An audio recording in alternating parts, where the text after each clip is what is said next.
আসসালামু আলাইকুম ভিউয়ার্স, আজকে আমি রান্না করব ছোলা ভুনা। তো প্রথমে কড়াইয়ের মধ্যে দারচিনি এলাচ দিয়ে পরিমাণ মতো তেল দিয়ে দিলাম কাঁচামরিচ পেঁয়াজ কুচি। এখন এগুলো একটু ব্রাউন কালার করে ভেজে নেব। এগুলো ব্রাউন কালার হয়ে গেলে এখানে দিয়ে দিব হাফ চা চামচ আদা বাটা এবং 1 চা চামচ পেঁয়াজ এবং রসুন বাটা।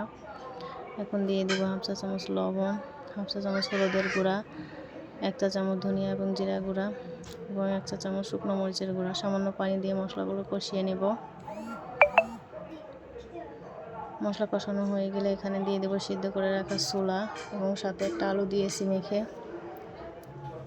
তো এখন ছোলাগুলো ভালোভাবে নেড়েচেড়ে একটু ভেজে নেব। তারপর সামান্য পানি দিব।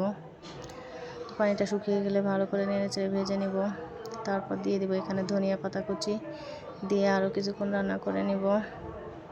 তো এই তো আমার ছোলা ভুনাটা হয়ে গেছে। এভাবে ছোলা ভুনা করলে খুবই টেস্টি হয়। একবার হলেও ট্রাই করবেন। আর আমার ভিডিওটা ভালো লাগলে সাবস্ক্রাইব করবেন প্লিজ।